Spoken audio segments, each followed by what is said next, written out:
the point is to win the game on Tuesday. So we do everything we can to win the game. After your debut, I'm sure you would have done your own reflection of your own performance. It was an impressive performance in midfield, but what else do you think needs to be further enhanced to ensure that you can give more towards the Malaysian FC? Banyak orang Malaysia, orang Singapura, orang di Asia Tenggara yang melakukan perkara tersebut, dan sekali lagi memberikan peringatan bahawa banter memang banter dalam bola sepak, tapi ini adalah sebab dan contoh utama kenapa at the end of the day we are one. Kalau orang selalu tanya ke aku dengan Faiz, oh korang ni orang Malaysia, kenapa nak duduk? Saya setuju jugalah benda yang awak bangkit ni lah, kerana yang ada hanya dia saja yang totally number 9 lah. Okey. Dan saya bagi saya patutnya dia diturunkan lah malam ni, kerana dia bermain sebenarnya, bukan tak bermain. Dia bermain dengan kelab dia. Kadang-kadang dia main first 11, kadang-kadang dia masuk second half. Jadi saya rasa fitness tu tetap dapat.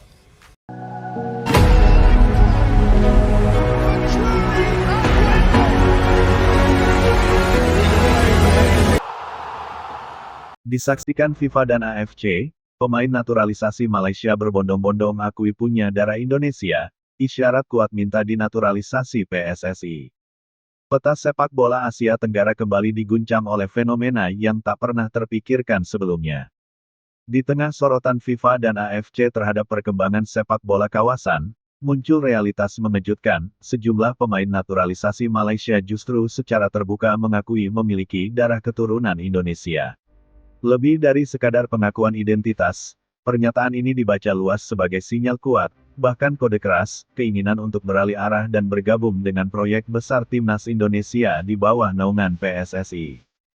Fenomena ini tidak muncul di ruang hampa. Ia lahir dari perubahan besar yang tengah terjadi dalam sepak bola Indonesia. Dalam beberapa tahun terakhir, Timnas Indonesia menjelma menjadi kekuatan regional yang disegani, baik di level Asia Tenggara maupun Asia. Prestasi beruntun, pembenahan struktur, serta kejelasan arah pembangunan membuat Indonesia menjadi magnet bagi pemain diaspora dan keturunan. Di saat yang sama, sepak bola Malaysia justru berada dalam pusaran ketidakpastian. Program naturalisasi yang semula digadang sebagai jalan pintas menuju kejayaan, kini dipertanyakan efektivitasnya. Beberapa pemain asing yang dinaturalisasi tidak mampu memberikan dampak signifikan, sementara hasil di lapangan terus mengecewakan. Kondisi inilah yang menjadi latar belakang munculnya pengakuan darah Indonesia dari para pemain tersebut. Di berbagai kesempatan publik, media sosial, hingga diskusi komunitas sepak bola, sejumlah pemain naturalisasi Malaysia mulai menyinggung asal-usul keluarga mereka yang memiliki keterkaitan dengan Indonesia. Ada yang menyebut garis keturunan kakek nenek, ada pula yang menyinggung akar budaya dan sejarah keluarga yang berasal dari Nusantara. Pertanyaan-pertanyaan ini langsung menyedot perhatian publik dan pengamat sepak bola regional. Di mata banyak pihak, ini bukan sekadar nostalgia identitas. Dalam konteks sepak bola modern, pengakuan semacam ini syarat makna politis dan strategis. Terlebih, semuanya terjadi saat FIFA dan AFC tengah memberi perhatian khusus pada perkembangan Timnas Indonesia sebagai salah satu proyek paling progresif di Asia. Indonesia kini dipandang sebagai destinasi ideal bagi pemain keturunan. Bukan hanya karena peluang tampil di turnamen besar, tetapi juga karena stabilitas organisasi, dukungan supporter masif, serta visibilitas internasional yang semakin meningkat. Bermain untuk Indonesia berarti tampil di stadion penuh, disorot media dunia, dan menjadi bagian dari narasi kebangkitan sepak bola Asia Tenggara. Sebaliknya, pemain naturalisasi Malaysia mulai menghadapi dilema identitas dan karir. Bermain untuk tim yang kehilangan pamor, minim prestasi, dan dibayangi konflik internal membuat masa depan mereka terasa stagnan. Di titik inilah, pengakuan darah Indonesia menjadi jalan keluar yang logis, baik secara emosional maupun profesional.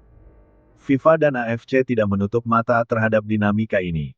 Dalam kerangka pengawasan ketat terhadap status kewarganegaraan dan eligibilitas pemain, fenomena ini justru memperlihatkan satu hal penting, daya tarik Indonesia telah melampaui batas nasional. Bahkan pemain yang sudah berlabuh di negara lain pun mulai melirik kembali akar leluhur mereka demi peluang bermain di level yang lebih kompetitif. Bagi PSSI, situasi ini menjadi sinyal kekuatan sekaligus tantangan. Di satu sisi, meningkatnya minat pemain keturunan menunjukkan keberhasilan strategi jangka panjang Indonesia. Namun di sisi lain, proses naturalisasi tetap harus berjalan sesuai regulasi FIFA, dengan verifikasi ketat dan prinsip profesionalisme. Publik Indonesia menanggapi fenomena ini dengan beragam reaksi. Ada yang melihatnya sebagai kemenangan moral, bahwa sepak bola Indonesia kini menjadi tujuan, bukan sekadar alternatif. Ada pula yang menuntut selektivitas tinggi agar naturalisasi tetap berorientasi kualitas, bukan kuantitas. Namun satu hal disepakati, posisi tawar Indonesia kini berada di atas angin. Di Malaysia, fenomena ini memicu kegelisahan. Pengakuan pemain naturalisasi tentang darah Indonesia dianggap sebagai tamparan keras terhadap legitimasi proyek naturalisasi mereka sendiri. Ini memperlihatkan bahwa pendekatan instan tanpa fondasi kuat tidak mampu membangun rasa memiliki yang sejati.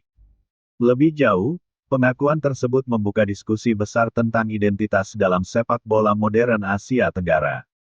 Ketika prestasi dan profesionalisme menjadi penentu utama, batas-batas nasional menjadi lebih cair. Pemain akan memilih proyek yang menjanjikan perkembangan karir, stabilitas, dan kebanggaan, dan saat ini, Indonesia memenuhi semua kriteria itu. Timnas Indonesia bukan lagi sekadar tim yang mencari pemain. Kini, Indonesia adalah tim yang dipilih.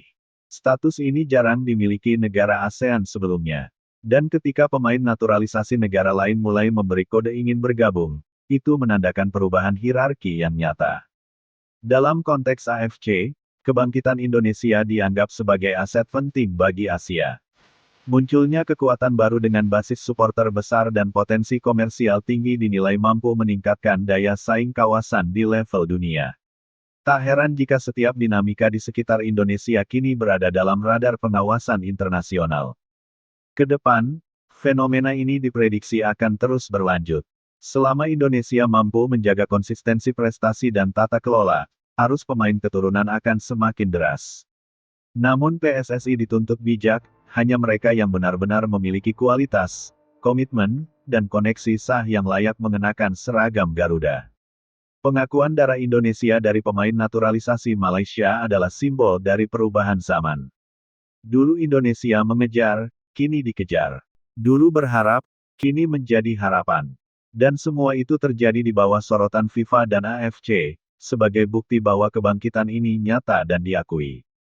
Pada akhirnya, cerita ini bukan tentang Malaysia atau Indonesia semata. Ini tentang bagaimana sepak bola bekerja, prestasi menciptakan daya tarik, stabilitas melahirkan kepercayaan, dan identitas menemukan jalannya sendiri. Saat pemain mulai kembali ke akar demi masa depan, maka satu kesimpulan tak terelakkan, Indonesia sedang berada di puncak momentumnya. Fenomena yang terjadi jelang FIFA Series bulan Maret mendatang benar-benar membuat publik Asia Tenggara terdiam. Bukan hanya karena antusiasme luar biasa terhadap timnas Indonesia, tetapi juga karena fakta mengejutkan bahwa supporter dari negara tetangga, Malaysia, justru ikut membanjiri penjualan tiket demi menyaksikan dan mendukung skuad Garuda. Sebuah realitas yang menegaskan satu hal, pamor timnas Indonesia kini melampaui batas